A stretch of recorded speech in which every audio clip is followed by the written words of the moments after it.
There's a new book out, some of you may have seen, Charles Gaddy edited, called Big, which is, to my knowledge, the first serious, full-fledged effort to describe Big in English.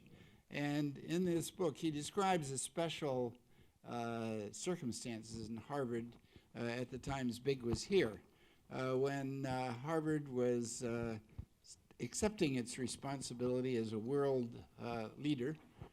It was very unusual. Those of us who were in Asian studies remember that's the era when John Fairbank was making China not just an esoteric thing of fascination, but treating China as an important part of the world and trying to talk about world in a way that could communicate with the leaders of the world. And Ed Reichar was doing the same on Japan. And there were others like Merle Feinsod and Dick Pipes and others who were doing the same thing on the Soviet Union. In the 1950s, in that very special era, America, in accepting its responsibility as a world power, really in a grander scale than ever before, needed the expertise of very talented people. And so political leaders were on the alert and on the lookout for some of this talented young people. And perhaps the two who stood out most were Henry Kissinger and Zbig Brzezinski. They went on to distinguish themselves as national security advisors. When Zbig was here, people thought of him as a specialist on the Soviet Union and Eastern Europe. He had worked with Carl Friedrich on describing the totalitarian structure of the Soviet Union. He had worked and also on his own in describing the purges in the Soviet Union, the continuing purges, and the turmoil. I remember at that time one of the first to alert us to the turmoil in Eastern Europe at that time. But after he went to Columbia, he was very much engaged in the world affairs, the Council on Foreign Relations, and later the Trilateral Commission.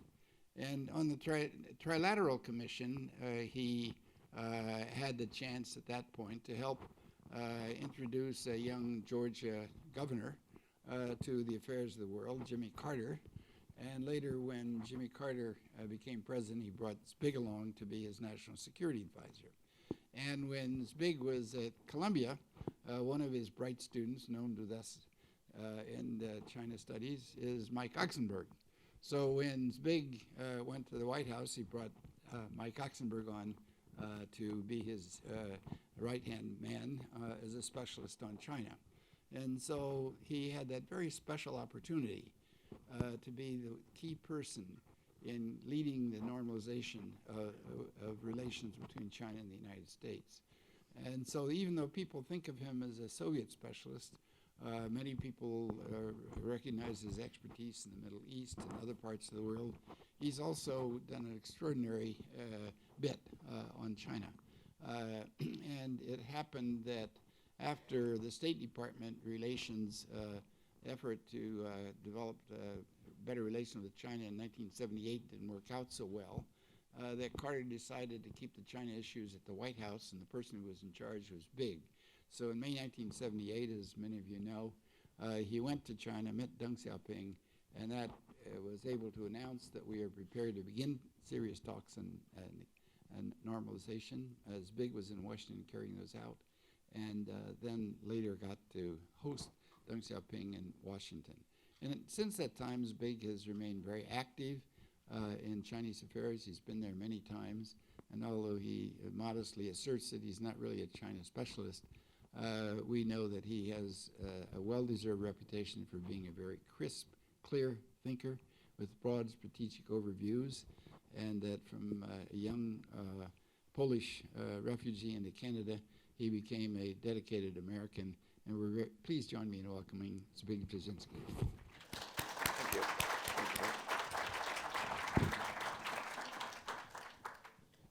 Thank you very much, Ezra. And thank you very much, everyone. It really is nice to be here at Harvard, back at Harvard. It gives me a sense of pleasure and joy to be here. And this was my takeoff point in my own life in fact involved some very difficult personal decisions regarding my own future, whether I should be here or somewhere else. And I have always been partially nostalgic regarding the decisions that I made, although I do not actually regret them. It's also a privilege to be here and to discuss issues pertaining to China with individuals who know so much more about it than I do. As Ezra alluded, I'm not a China expert. I follow it from the outside. But I look forward to benefiting from your comments to the observations that I intend to make on the subject of the American-Chinese relationship. And incidentally, Ezra's book on that subject about Deng is a superb overview of how that relationship unfolded, of the difficulties that had to be overcome, and of its significance in a wider sense. You also mentioned in your very personal introduction, Ezra, my relationship with Henry Kissinger. And we were both students here at the same time. And we were both very much tempted by Washington. And in different ways, we were in Washington in the early 60s. He, thanks to his relationship with Nelson Rockefeller. In my case, through a somewhat more tenuous relationship with John Kennedy.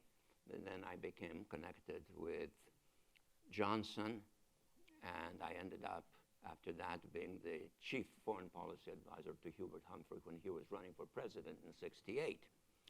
And I have to tell you, because this pertains to Henry and to myself, my ambitions at the time were very limited. I was convinced that in the America of Lovitz and Harrimans and Dean Rusks, someone with a distinctively foreign name and somewhat of an accent, but the name particularly, would never get to the very top. And I remember thinking, what might I be under Hubert Humphrey? And I decided, well, if he wins, maybe I will be an assistant secretary of state for Europe. And that seemed to me already very high.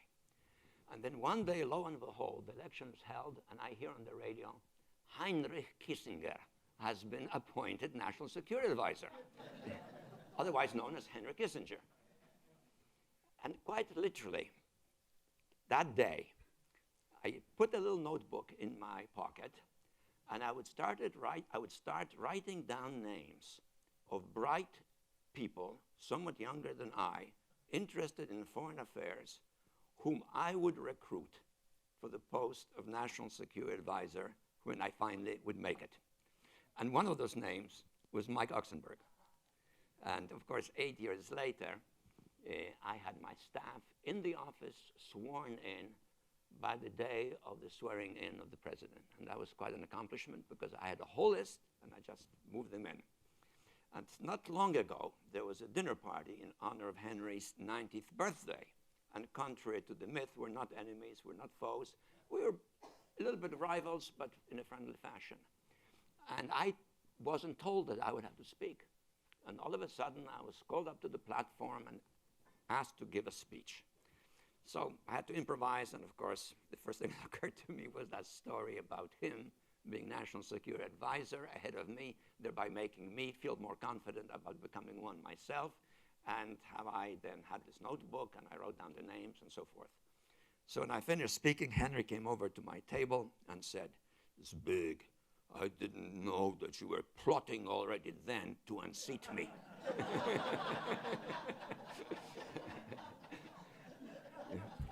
That made me feel pretty good. I gave a rather vague title to my talk because I really wasn't quite sure what I should talk about in this very learned and well-informed and much more academic audience than myself. So I thought originally that I should talk about the broad prospects for the US-Chinese relationship. And I was somewhat inspired to do that by a conversation that I had somewhat earlier, some time ago, with a very distinguished political scientist, John Mearsheimer, professor at Chicago, who is a leading political science scholar.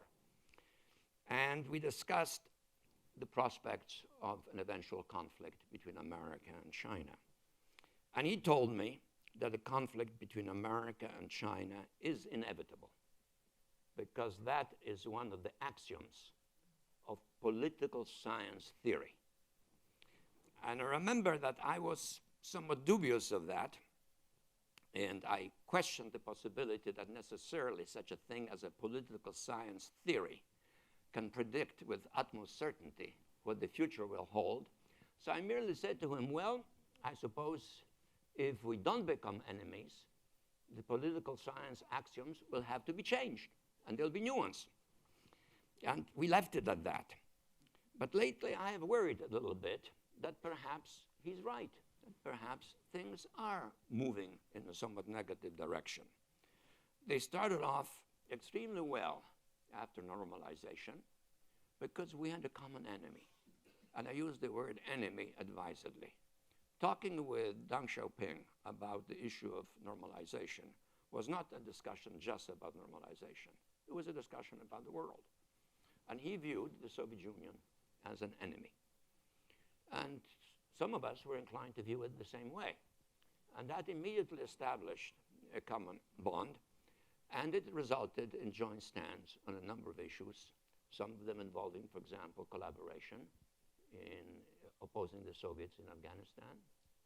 Some of that has involved very sensitive intelligence undertakings jointly, which have lasted since then. And there was a sense that we were, in fact, expanding this relationship from normalization, which was officially, to something much more intimate. But lately, things have moved somewhat, not entirely, but somewhat in a different direction. And I tend to pinpoint that turn on a certain word that was used in a famous speech by the President of the United States. The word was pivot. And I do feel that that word gave a very unfortunate signal to the Chinese as to the essential content of America's grand strategy. That in fact, it was stating openly that with the foreseen and expected termination of America's engagement in Afghanistan, the pivoting of American armed forces further east, to the Far East, would be in fact based on the assumption that that force is necessary in some fashion to contain China as such, and hence it does represent a somewhat hostile intent.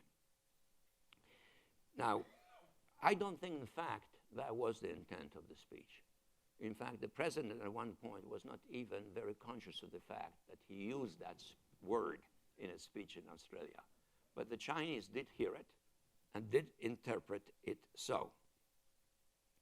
The same purpose of the speech, which was to re-emphasize the continued American involvement in the Far East, could have been attained simply by a polite allusion to the fact that the United States, since 1905, has been a political and military presence in the Far East, that it is so and will remain so, with the slight implication that it is an offshore presence, which implies obviously some recognition, at least implicitly, of Chinese preeminent role on the mainland. And hence, the intent was not as malignant or unfriendly as the term might have impressed. In the subsequent period, however, no major collision has emerged. No major conflict of interest has surfaced, but there has been some accentuation of suspicions and hostilities on both sides. What remains a fact is that there are no central ideological or economic impulses to push the two countries into a direct conflict. Both sides still are committed to the notion of collaboration as the central reality, and that is not likely to alter unless either American economy has a massive flat tire symptom, and as a consequence, America will become much more sensitive to its economic vulnerabilities and will begin to view China rising peacefully, economically largely, as a rival, Or alternatively, if China fails in some sense, either politically or economically, and as a consequence of that failure, in my own judgment, it is likely to slide not so much into renewed, intensified ideological hostility of the Maoist days, but much more into nationalism. And in both cases, we're therefore talking about possible alternatives, but certainly also rather remote ones. So my own instinct is to feel that despite ideological differences between our systems, in fact, the ideological dimension that was so present in our hostility with Maoist China or in our hostility with Soviet Russia is not likely to surface as a major complication to our relationship. In fact, I think in some respects, there are some striking similarities between our political systems. For example, take Chinese political corruption. There is certainly much more pervasive than ours. But ours is a reality. Our political elite is also corrupt. Our corruption is politically more consequential in the sense that our corruption has the greatest direct impact on politics. In China, it's more mixed, but it's also raising serious problems for the internal self-esteem and popular trust in the political elite. It is striking to note that, for example, a ranking of the wealthiest individuals in China has found a close relationship between political power and wealth in China, with one aspect being that of the 1,000 richest people in China, 84 are members of the National People's Congress, and 69 are members of the National Committee of the Chinese People's Political Consultative Conference. And the Chinese wealthy elements are now a significant force in Chinese societies. Over 315 of the richest Chinese now have a personal wealth of over $1 billion. 64,000 Chinese have wealth that exceeds 10 million. Over 1 million Chinese have personal wealth over 1 million. And increasingly, a large number of these rich Chinese are seeking American visas and permanent immigration status in the United States. So our corruption is not only comparable, it's kind of cross-feeding, and in a sense characterizes both of our systems. We also have to consider the fact that neither one of us in our central strategic planning seriously envisages a war against each other. There are more and more comments on the rising Chinese military power and concerns over the size of the Chinese military budget, which is still 3 to 4 times smaller than ours. And the Chinese are obviously concerned about our military activities and to some extent resent them, and I'll come back to that towards the end of my comments. But by and large, we are not assuming the likelihood of a serious military collision between each other. In terms of our war planning, we still tend to be more preoccupied with the traditional nuclear option, so to speak, the eventual Armageddon that all of the population of the world would experience, or something altogether new, something which is beginning to worry strategic planners, namely a sudden preemptive act by a hostile opponent which altogether disarms us without us being sure as to who is the source of that action. I have in mind, of course, cyber warfare, in which there are increasing possibilities of not doing it semi-overtly, but doing it in a way in which the finger of responsibility points at someone else. That could be a serious danger, given the potential breakthroughs in both of our sides, the Chinese and us, and also, of course, the Russians. On the nuclear level, we and the Russians have an arrangement whereby both of our forces are held at a certain maximum, which has been decreasing in size. And the Chinese have maintained, over the last several decades, a posture of minimum deterrence, feeling satisfied that their minimum deterrence is adequate to deter either the Russians or us.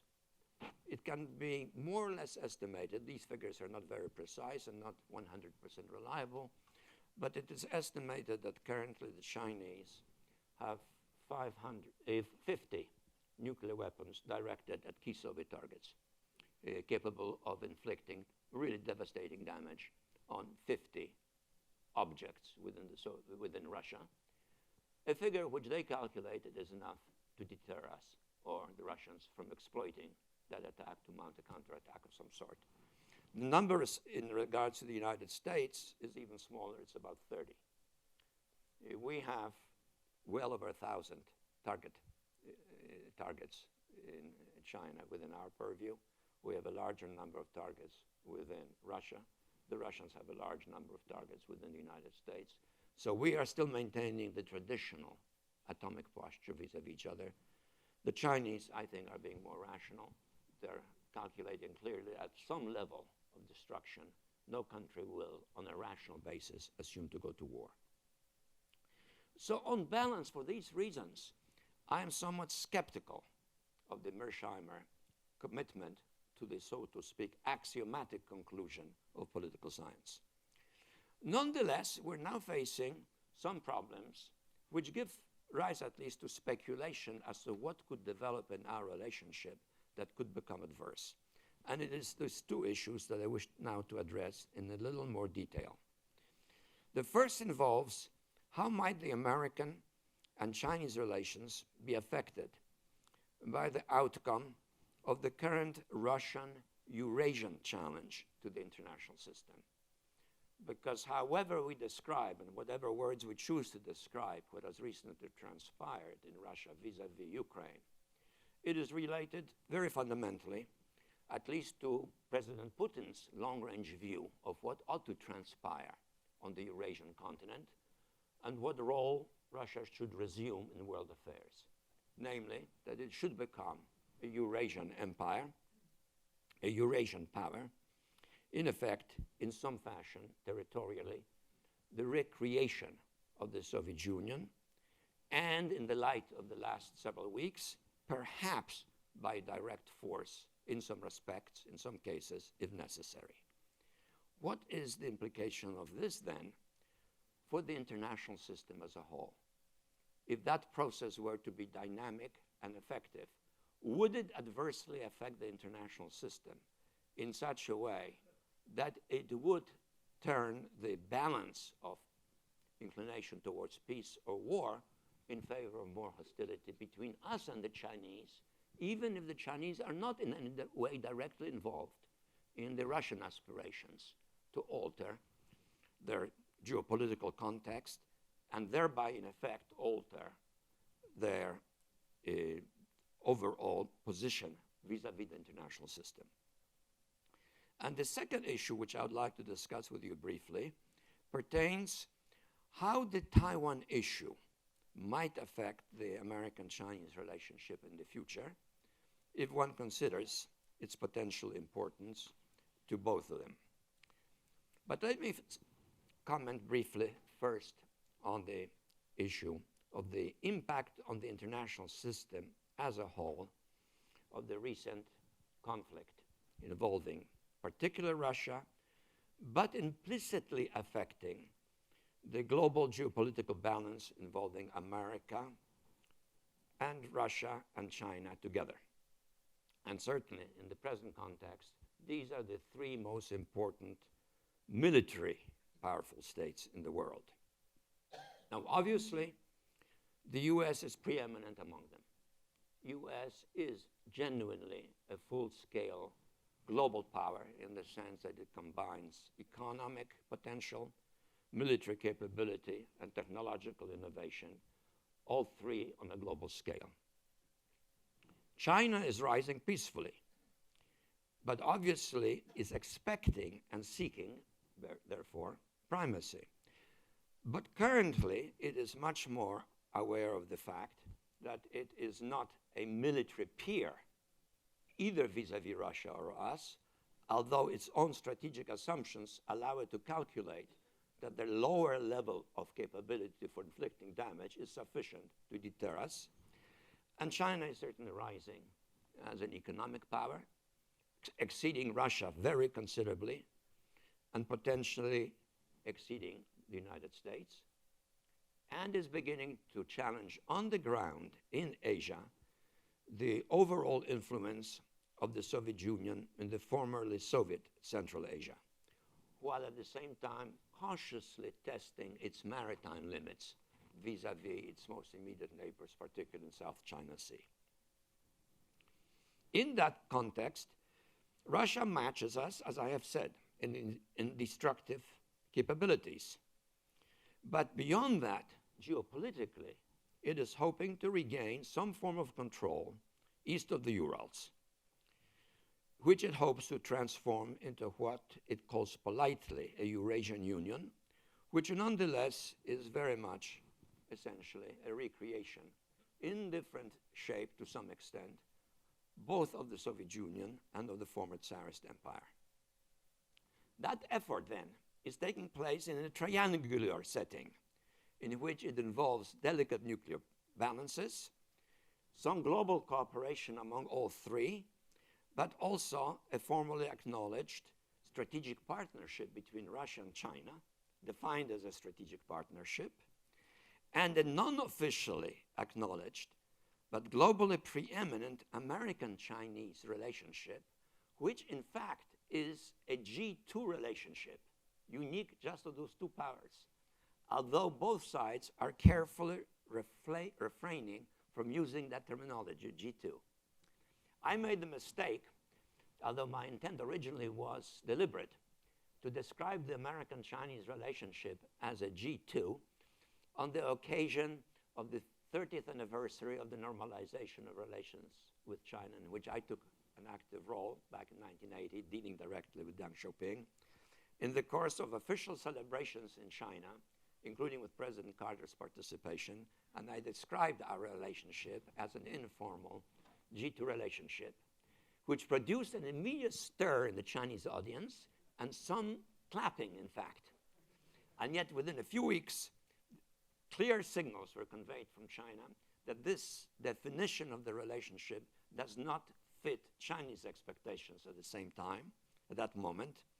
And in fact, there was a hint that in some fashion, it was not acceptable to China because it was an American plot, actually, to inveigle China into assuming some of the socio-economic obligations that America was assuming on the global scheme, on the global scale, and that China was not at that stage prepared to match the United States or to become in some fashion a somewhat junior partner in the American global economic financial gamesmanship.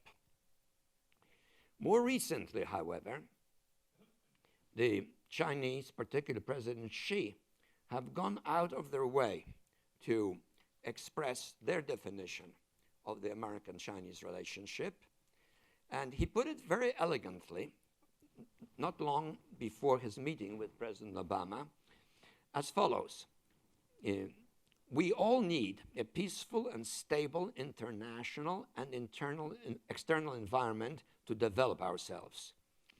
We all need to work together to avoid the Thucydides trap, destructive tensions between an emerging power and established powers, or between established powers themselves. Our aim is to foster a new model of major country relations in three important aspects, and involving clearly America and China. First, a no confrontational or zero-sum mentality. No confrontational or zero-sum mentality.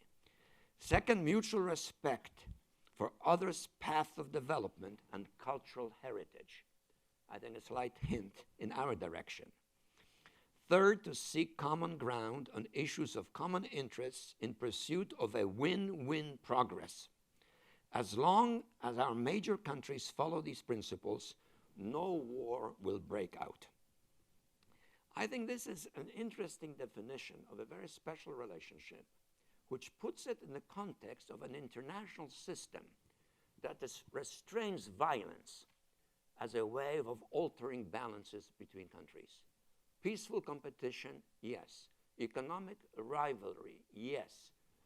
Economic security for oneself, even by deterrence vis-a-vis the others, but no quest for dramatic preeminence. And that puts America and China in a special category.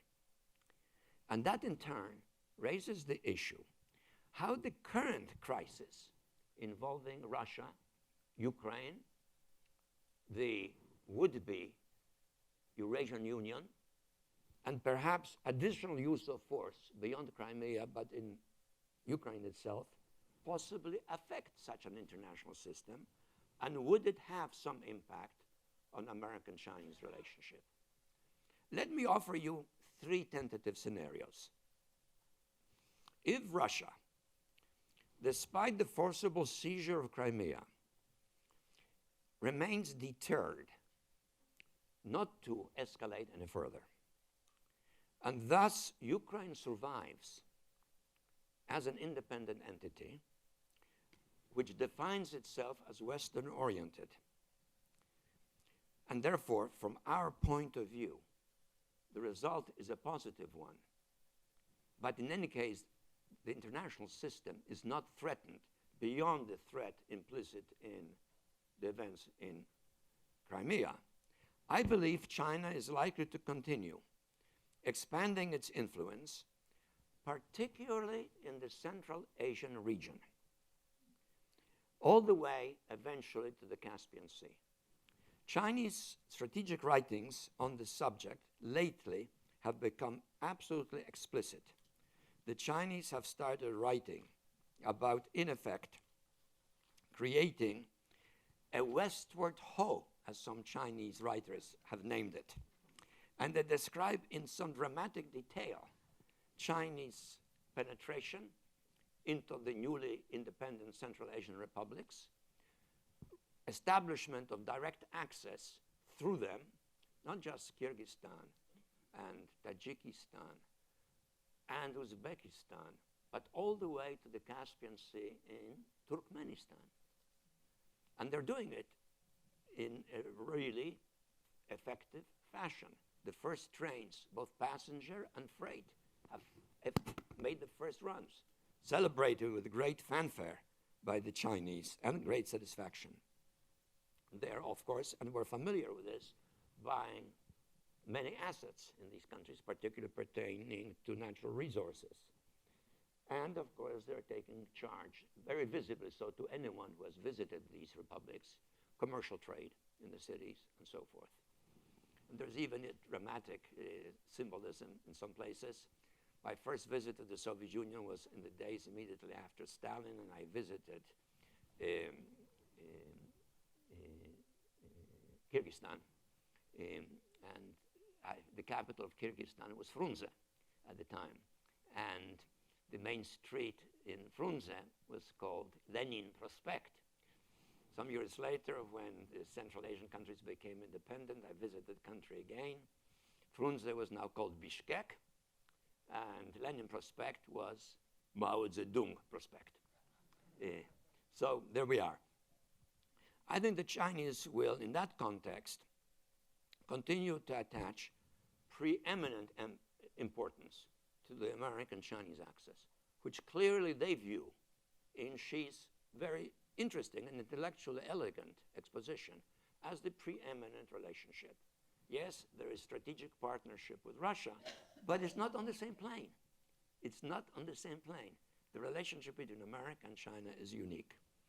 And I think the Chinese not only will not anticipate a rapid shift in the global distribution of power, that is to say, they'll accept the reality for some time to come of American preeminence, but they will welcome our support for their so-called westward hoe strategy, which gives them territorially the greatest opportunities for establishing additional influence, much greater than along the maritime frontiers of China, which are more constrained by somewhat hostile neighbors and, of course, by the presence of American Navy. Now, it is not to be excluded that in that context, it is even possible that at some point before too much time has passed, the Chinese, assuming that this status quo endures and that the relationship with America remains preeminent focus of Chinese foreign policy, may begin to raise the question of the lost territories to Russia. These lost territories, incidentally, involve, in terms of the treaties signed just in the 19th century, more than 760,000 square miles, infinitely more than any other territorial setbacks that the Chinese have suffered in the course of their semi-modern history. And I was struck recently at a meeting that I had with about a dozen Chinese generals in which we discussed strategic issues by the fact that all of a sudden, this was the first time it happened in my conversations with the Chinese, one of them all of a sudden brought up the question of the lost territories to Russia as an issue that they have to, in some fashion, think about. I, of course, responded by saying that I truly appreciate the significance of this, and I referred to this estimate of about 760,000 square miles, to which he responded that my figures were wrong, that it's more than that.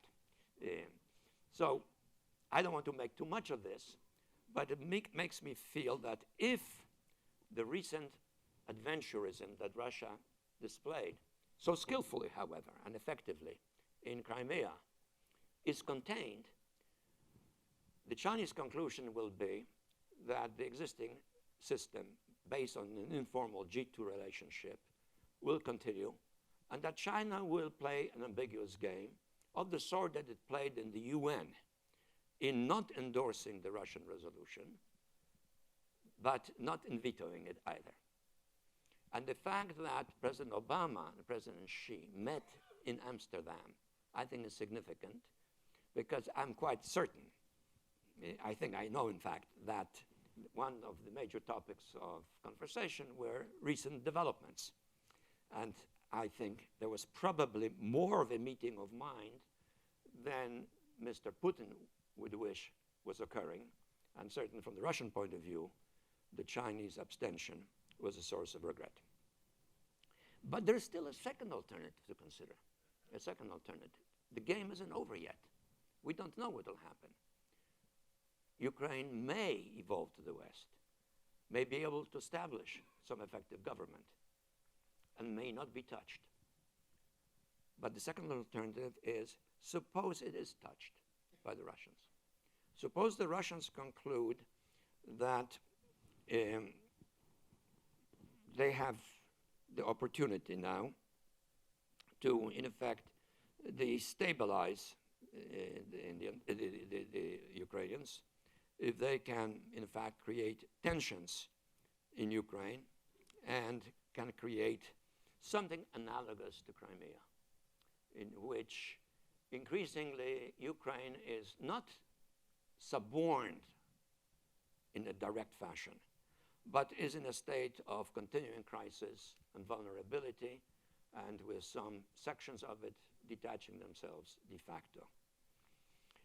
I think in that case, the Chinese may become concerned that we are entering a phase in international affairs of greater instability, and it is perhaps not in China's interest to be too closely identified with the United States on the larger issues of international affairs.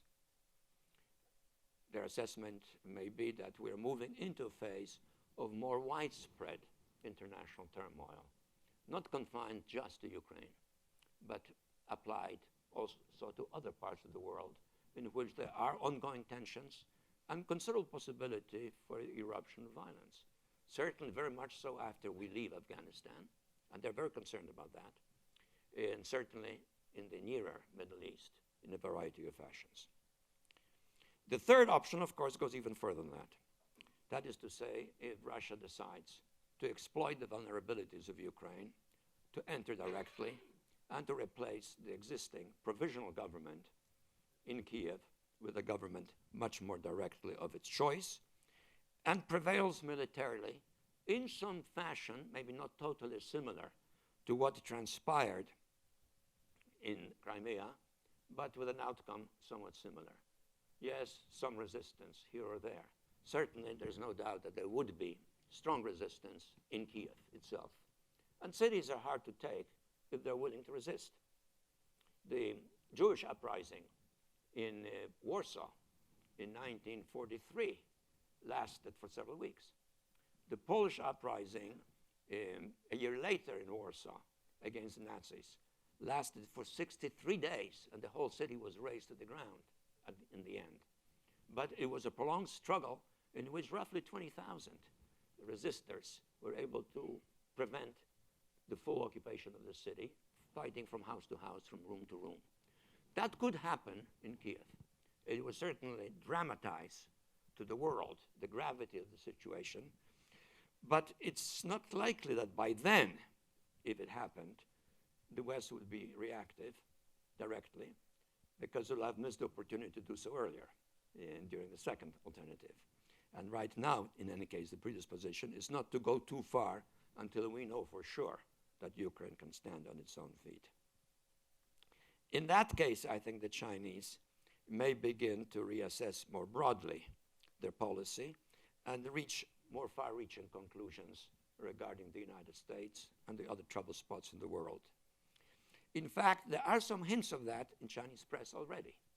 Let me read you a couple of sentences. The US and Europe look like a paper tiger in front of Russia and Putin. Why is this the case? Russia's military strength has scared the West. The country's military spending, referring to Russia, in 2013 was only close to 70 billion. That's roughly half China's. But its first-class strategic attacking capabilities, inherited from the Soviet era, are enough to maintain its military might, and so forth and so forth. Yeah, I could read more of this, but I think this gives you a sense. And it goes on to argue, of course, that the West is very not sincere about its political values, and that would be proof of it. When the West promotes its political values, it tends to choose a cowardly target. And when it meets with a tough target, it will not sacrifice its own interests for the sake of Democrats in non-Western countries. The West is always selfish and calculating. That's international political science. I don't know whether they were alluding to some axioms of political science, but in any case, this is what some Chinese scholars concluded. So, in effect, and there's another example of this commentary, to the fact that the world is still crawling its way out of an economic disaster. It's very unstable. Washington has claimed it has liberated its people from tyrannical rule when it attacked Iraq, but that is false, etc., etc. In brief, one could envisage then, I think, a more serious deterioration in the American-Chinese relationship.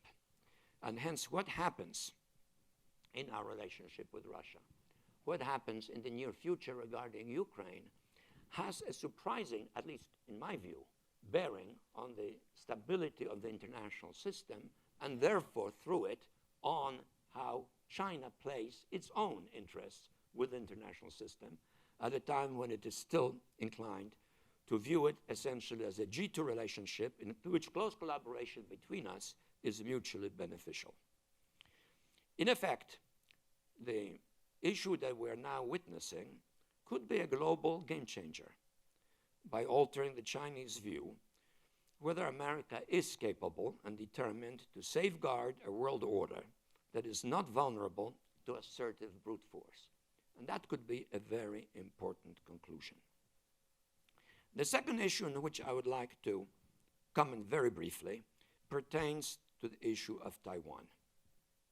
Assuming nothing untoward happens on the world scene, assuming that the present balance maintains itself, assuming that the more or less accommodating American-Chinese relationship endures, even though it is no longer quite as close as it was prior to the pivot speech.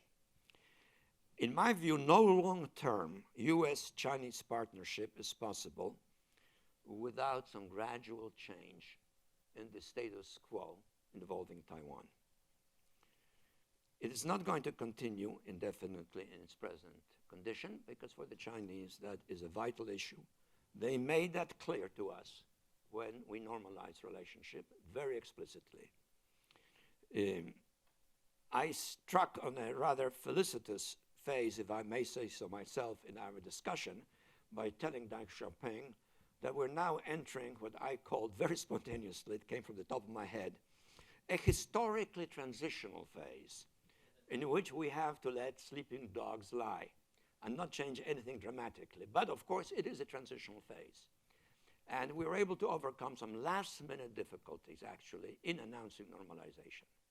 It turned out on the day in which we were to announce it, in a cable from our ambassador in Beijing, who was collaborating with Deng Xiaoping personally in timing the announcement, both in Washington and Beijing, that somehow or other Deng Xiaoping had become convinced that when we declare null and void our defense treaty with Taiwan, within a year, because that would be the duration of the expiration, will end all arms sales to China. When I was informed of that morning, I immediately realized that this is a profound misunderstanding, because we told them explicitly we will then continue but de-escalate. And I wasn't sure whether this was a trick or whether a genuine mistake. But it was clear to me that we just cannot operate on that basis. The ambassador suggested that we agree to disagree and just go ahead. I thought it was too risky, because this could then discredit Deng Xiaoping, and one would not know what might happen, but we could have an announcement of normalization, a major turn in world affairs, and then within 2 days, a Chinese announcement that they have been taken advantage of. So I asked the ambassador immediately to go back in and explain to Deng Xiaoping that this is obviously a very significant misunderstanding, but a misunderstanding, and to show him some of the protocols pertaining to the termination of the defense treaty with Taiwan. There was some protocol background for that, because earlier on, when we were talking in Washington with the Chinese ambassador regarding the termination of the treaty with Taiwan, he told me with some pride that we have just terminated our defense treaty with the Soviet Union. Because you remember at that time, Soviet-Chinese relations were tense. And I immediately thought of the possibility of drawing an analogy with Taiwan. And I said to the Chinese ambassador, are you giving the Soviets some expiration timing for this? And he said, yes, we're giving them 1 year. I said, is that specified in the treaty? He said, yes, that's specified in the treaty, so we're living up to the treaty. So I said, well, that's a very good precedent. That's a very good precedent. And that, of course, it occurred to me immediately when I got the cable from Beijing. And I asked the ambassador to go in and show him the protocols of these conversations to show that we were acting in good faith. Deng Xiaoping was profoundly annoyed, but in the end, he decided to go ahead. And therefore, we did annul the treaty, and we did promise to scale down the degree of weaponry that we provide to Taiwan. This issue is going to become ripe. The Chinese are now beginning to think seriously how to handle it. They have even developed a somewhat new formula for it. For Hong Kong, it was one China, two systems, which Deng Xiaoping announced actually during my visit to Beijing with me sitting with him, kind of, I think, exploiting that for some reason. And the moment it was announced, I turned to him and I said, when the press was no longer there, you know, I think this will not do for Taiwan. One China, two systems is fine for Taiwan. It's fine for Hong Kong. For Taiwan, it will have to be one China, several systems. And he immediately said, yes, you're right, because we're not going to put the People's Army in Taiwan. People's Army will not be in Taiwan as it is in Hong Kong. So they have already evolved that. Secondly, I have been told very recently by a very senior Chinese official that the time in which normalization will probably have to be translated into reality will be when the Chinese people in Taiwan are confident that their sense of freedom and their definition of democracy, which varies from mainland, will be fully protected in the event of unification, which implies a more far-reaching diversification of joint statehood arrangements. But that, I think, also means that at some point we will not only have to change from our present commitment to provide arms to Taiwan exclusively to an arrangement whereby Taiwan diversifies its arms purchases on the global weapons market, which is quite extensive and probably adequate for most likely scenarios involving the Formosa Straits. And we have to do one more thing. We have to take into account that our continued practice of close to immediate proximity of Chinese airspace, overflights by our aircraft, and our naval warships patrolling right to the limit of Chinese territorial waters no longer makes sense. We started that at the time of the threat of military conflict involving Taiwan. A lot of time has passed since then. I think our relationship has changed a great deal. It is a source of irritation. It has been a source of one incident already, and there could be more, and they could be more dangerous. And how would we like it if periodically we would see Chinese warships off San Diego, 10 miles away? Or how would we like it if we periodically saw Chinese aircraft flying near San Francisco? The fact of the matter is, there is an asymmetry here that at some point will have to be addressed. I think all of that cumulatively underlines the complexity of our unspoken G2 relationship, but also the fact that preservation of that relationship is essential to the maintenance of stability in the world. And if stability in the world for other reasons declines, these issues could become much more complicated. I think I've spoken enough about it, but these issues are important and they are of immediate significance, notwithstanding what is happening in Ukraine and Russia, which is getting most of our attention, and rightly so, these days. Thank you very much.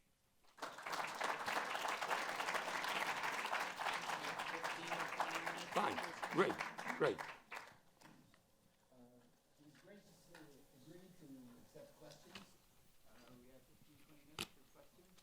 So who would like to start? Yes. Well, you commented elsewhere. Maybe wait for the mic and introduce yourself.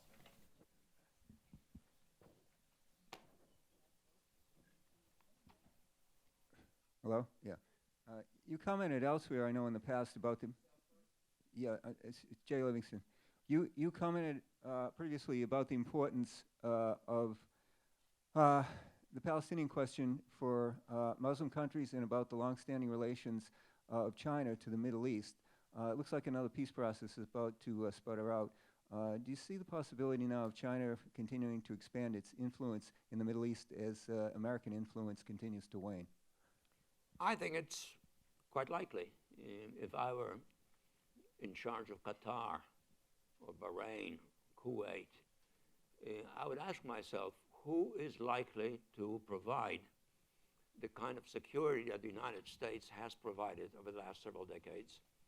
If major violence erupts, if there is a collapse of any sort of hopeful, even if necessarily prolonged, quest for peace between Israel and Palestine, if there is some renewal of tension, anxiety about nuclear weapons in the hands of the Iranians, if the Muslim awakening continues to have a very sharp anti-American edge, which has become sharper, in part because of the prolonged war in Afghanistan, in part because of the war that we started in Iraq, and continues to spread.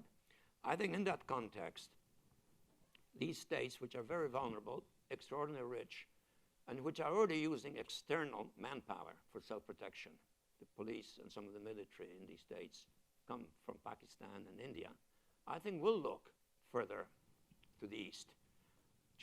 Japan could become a possible candidate, but Japan doesn't have that kind of manpower, I think the Chinese could clearly provide police forces, for example, which could become more than that. And in any case, become more visible and more significant.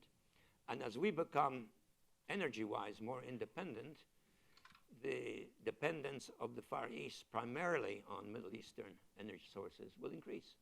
So I think, yes, I think China is a potential candidate if the world balance of power shifts in some unpredictable fashion as a source of significant presence and political influence in the Middle East.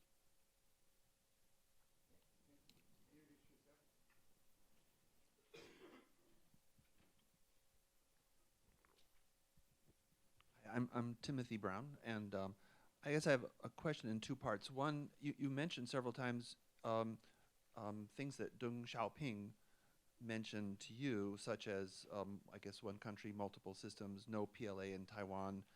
And I wonder, to what extent is the continuity, I mean, this is now 3 administrations removed, and I wondered if the current leadership of Xi Jinping, would you say, mirrors that of, or is it still the same promises now? And then I was also just curious, in brief, what your take is on the, you talked a lot about sort of the countries, I guess to the west of China, but in the ocean and the 9 lines and that sort of somewhat bellicose relationship with Japan and with Philippines. What's your sense of that in the larger scheme? And the first was what? The first question was, oh, the Chinese administrations, what do they think? Well, my sense is that they more or less stick to that position, but have become more sophisticated in interpreting it. I have heard very senior Chinese officials say that our own society has to evolve in a way, not only that the Taiwanese feel that they're secure in preserving what they think is valuable in their internal arrangements, which is partially political, partially economic, but that also our society in some ways has some similar manifestations, and this thereby reduces the gap between us. I think they're thinking in that sense that the gap can be closed gradually, with in effect Taiwan being rather different than the mainland. But some Chinese have even speculated, not very much, and this was very brief, but it came up once in a conversation. In those circumstances, maybe there could be a 2-party system in China. And guess what the other one would be? Kuomintang. Because Kuomintang is for one China. And therefore, if in that context some sort of arrangement could be created, then there would be that possibility of some changes in leadership by a more complicated process. As far as the Chinese attitude towards the maritime neighborhood is concerned, well, the sad fact of the matter is that China has borders with, 14 countries, I believe, and on the whole, they're bad with all 14, and with some rather bad, particularly hostile with the Vietnamese, increasingly so the Filipinos, although I think we tactically made an accidental mistake in encouraging them to think that we were prepared to go much further in supporting them directly with force. I think Secretary of State Clinton kind of hinted at that to them. And I think they overreacted by then establishing a physical presence that the Chinese now view as a kind of an imposition, one-sided imposition. And hence that relationship has become more tense. And of course, there is the uncertainty in the Chinese-Japanese relationship, which is deeply rooted historically and which hasn't experienced, to the least degree, even anything approaching remotely the German-French reconciliation or the German-Polish reconciliation, or even some of the abortive but lately destroyed efforts at Polish-Russian reconciliation. Nothing like this. And the passion on both sides seems to be deeply embedded in history, but maybe in culture. I have suggested to the leaders on both sides that they should take a good look at Adenauer and de Gaulle and see if something like this couldn't be contrived between Japan and China. Initially, and very low key, but gradually transforming the relationship. but I think that's going to be a long-term process. And of course, each assumes that if push comes to shove, we'll end up reluctantly supporting the first of the two, whoever that happens to be. My guess is we would probably do our best not to support either one if we can stay out of it, but we will do everything we can to discourage a collision and to try to dampen it if it happens. I could just tack on in addition to that question. In, I think 1971, you visited Japan, even though your background had been primarily Europe and Soviet Union. You were taking on global interests, and as I recall, you spent about 6 months in Japan. You wrote a good book, The Fragile Blossom. And how do you think Chinese the Japanese political system has evolved since that time, since you visited in 1971? Actually, that's sort of apropos of something I said earlier in my introduction. And not only made that notebook in which I started thinking of people who might work for me if I ever make the White House, but I also concluded that I knew mostly about Europe and Russia, a little bit about the Middle East, nothing about Asia. So I went to the Ford Foundation and I told Mac Bundy, that who was, remember, Dean here, I said to him, look, if Humphrey had become president, I might have had a senior position. I didn't say what, but by then I already was thinking of one. And why don't you send me to Japan? I'll go there for a year, give me a fair amount of money, I'll do nothing. I will not learn Japanese, I will not study Japanese history, I'll just talk to Japanese leaders as much as I can and see how they look at the world, because I think that's going to be important. And if I ever work in the US government, it'd be better probably if I knew something about it. He said, good idea, how much money do you want? So that was one of the best moves I ever made. I think the Japanese leadership has changed less than the Chinese leadership. I think Chinese leadership has evolved much more. There has been a sea changer in the Japanese attitude to their own society and first of all to the rest of the world. First, under Deng Xiaoping, towards the rest of the world, meaning us, and then by Deng Xiaoping towards socioeconomic change. I think the Japanese are more traditional, more rooted in the past, and probably feel more victimized by World War II, rightly or wrongly, than, let's say, the Germans. The Germans accepted the fact that they committed horrible crimes. You know, who can match the Holocaust? The Japanese don't feel that way. Yes, they were technically aggressors, but there were earlier causes for that aggression, blah, blah, blah, but the whole thing, you know, Manchuria and all that. So they're not prepared to do what the Chinese clearly expect, and the Chinese are very nationalistic, and if there's one issue in which the masses tend to be aroused, it is Chinese-Japanese collision.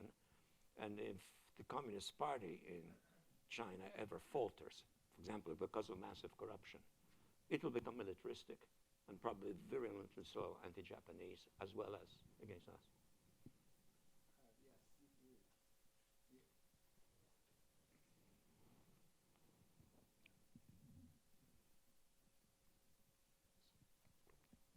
Andy Zalecki, Harvard Business School. Sir, thank you for being here. You commented favorably, I think, on Xi Jinping's attempt to formulate the elements of the new type of great power relationship. Are you disappointed that less has come from the U.S. side in terms of trying to flesh out what that relationship ought to look like? And then more broadly, are you satisfied with the level of strategic thinking at the most grand strategic level within recent administrations? Well, it could have been better, I think. And we could have avoided some very unfortunate mistakes for which we're going to be paying a very high price, especially in our international legitimacy, which is a tremendous asset to have, and which we did have for a while, both under Republican and Democratic presidencies after 1990, but which we dissipated in the course of more recent years. But I'm also conscious of the fact that strategizing in the American government is something which doesn't come naturally to it. It's a government which is terribly influenced, first of all, by the reality of a massively ignorant public that's not interested in international affairs. I've complained over the last 2 weeks strongly, although now I'm less inclined to complain, that President Obama hasn't spoken to the country. Now he has somewhat about the seriousness of the Russian-Ukrainian problem, because the country needs to know about it. And without him not speaking about it, except a brief press comment the first time he spoke in the press room, after which he walked out and there was no further discussion, the public is much more interested in the NBA competition. I mean, this is where the public lives. The rest is kind of somewhere there. Foreign policy wonks read this stuff about Ukraine and Russia. But we could be in a sea changer. This could become very nasty. I hope it won't. It may not, but there's still a possibility, especially if, for the reasons I have mentioned, all of a sudden there are opportunities for unilateral action. And I am a little worried about the leader of Russia, who has been an isolated, self-created dictator, and who shows, I think, manifest tendencies towards narcissistic meganomania. I mean, there is something about his behavior which is strange and which doesn't give you comfort about fully rational decisions, even though what was done in Crimea was done very effectively. But it was terribly risky. It could have become a big mess right there and then. So, yes, we should have more planning, but in our political system, it's very difficult to generate it. It depends so much on personal aspects, the quality of the president, the depth of his interest in foreign affairs, the degree to which he's prepared to delegate it, either to a Secretary of State who is dominant, or chooses someone near him who then becomes dominant by virtue of his proximity to the president. And we, to this day, don't have a really top-level organ of policy planning. We have a policy planning mechanism in the Department of State, which, when the Secretary of State is dominant, is very helpful and useful. And if he isn't, it's essentially twiddling its thumbs, because no one in the White House is going to ask them for their opinion.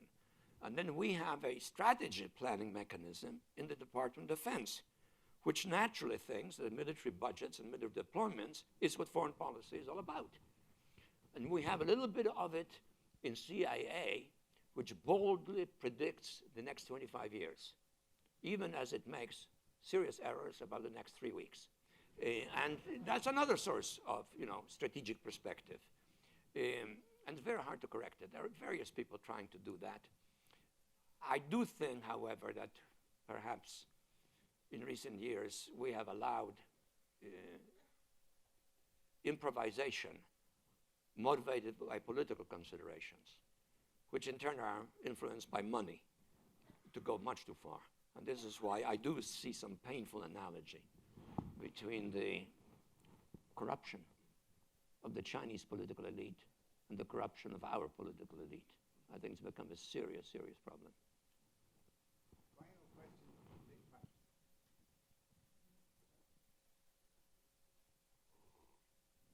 I'd like to suggest that Putin's action in Ukraine were absolutely rational and explainable.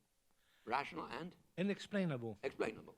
A few Well, I months can ago, explain it there too. were reports that his public opinion polls showed his popularity in Russia has sunk to the lowest level since the year 2000, when he first took office. And I imagine he woke up one night worried. What can I do about it? Now, nothing that Russians like better than to appear as a great power, великая держава, Yeah. defiant of the West, defiant of the United States. Why not seize Crimea? We have a naval base there, we have forces there.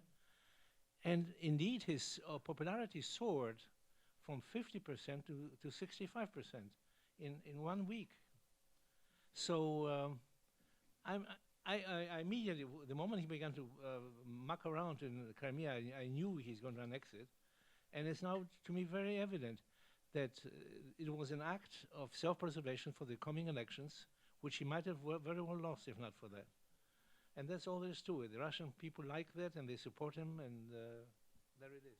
Well, I don't disagree with you. I wasn't saying that this, from his point of view, was a terrible error. But it could create conditions which could become dangerous for him or for us, depending on how things go.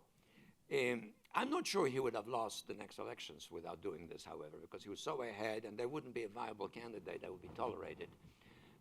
But he could end up losing a great deal. The president made a very interesting comment in the Netherlands in the last 2 days. Did you see how he described Russia's position in the world?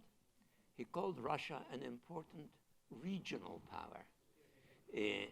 And that was after his meeting with Xi, which was in a way of kind of saying a message, and maybe even they agreed together in that meeting. Yes, there are two major powers, global powers in the world, and Russia is a nuisance as a regional power, and it would be better to avoid some sort of collision. But whether there is a collision, I think depends on things we yet don't know, including the viability of the Ukrainian regime, and of course the degree of our willingness to buttress it. When Putin went in, he went in with great elan, but also with clearly, carefully calculated deniability. Why did his soldiers not wear uniforms of the Russian army? Why did they wear masks and so forth? It was all designed to respond if all of a sudden a lot of violence breaks out. There are several hundred, or maybe more than that, I don't know yet the number, Ukrainian soldiers in the Crimea. Now, not a single one of them chose to shoot. Coming from a different ethnic background, I find it personally unbelievable that not one of them was inclined to shoot. And I can think of some other countries in which they would have shot. They certainly would have shot in Poland, they certainly would have shot in Israel. But they didn't shoot. That probably was a bit of a surprise, actually. But they didn't. So that prevented this becoming messy and ugly. If they go into Ukraine, I think there's going to be killing. But it may be very one-sided. I don't know. I hesitate to predict because I really don't have a good sense of what kind of an invasion he can mount. You know, it's one thing to seize Crimea, which is not very large. Ukraine is a big country. And suppose they can't defend themselves in normal fashion, but cities start being fortresses, not just Kiev. Lviv, almost for certain. Conceivably, Kharkiv, conceivably. Donetsk, maybe not, and so forth. It could become big mess. And look at what's happened in the would-be candidates of the Eurasian Union that Putin has been seducing and intimidating so effectively.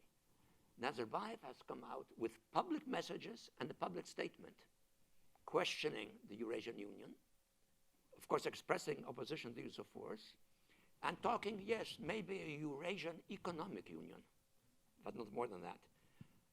Lukashenko, the most obnoxious, deferential leader to Putin, very brutal domestically, very pro-Russian, has come out with a statement condemning the use of force in Crimea. So I don't know how this will work out for Putin. We'll see. But I am concerned that it could work out badly for all of us. This is why I hope that one of those alternatives that I talked about is the one that becomes reality, namely some sort of an accommodation with some mutual compromises. My own suggestions to the administration, incidentally, for what they are worth, were the following. One, we should make it very clear internationally and to the Russians that the Ukrainians have a right to be part of the West spiritually and entering the EU democratic zone, but with emphasis on the fact that this is not EU membership. And EU membership may be years away, as it has been in the case of Turkey, and that it certainly does not involve membership in NATO. And by the same token, we propose to the Russians that they join us in helping Ukraine, because some of Russian industry needs Ukrainian industry to function well. One very specific example, a lot of Russian planes, military and civilian, are not going to be finished on time that are being built right now, because they need Ukrainian engines. If Ukraine now really has a problem, they're going to be having difficulties. And Ukraine could benefit, the industry could benefit from collaboration with Russia, and they need our assistance. Why not have a deal in Ukraine which in effect, and I said this explicitly, would be like Finland. Finland is not a member of NATO. Finland is part of the West nonetheless. Finland has good working relationship with Russia. And both the Russians and the Finns recognize it's a good arrangement. I think we should have tried that. We didn't. I think we may be trying it now. Maybe it's too late. I don't know. But that would have been a better outcome. I think you can see why it would be good to have somebody like Big back in the White House.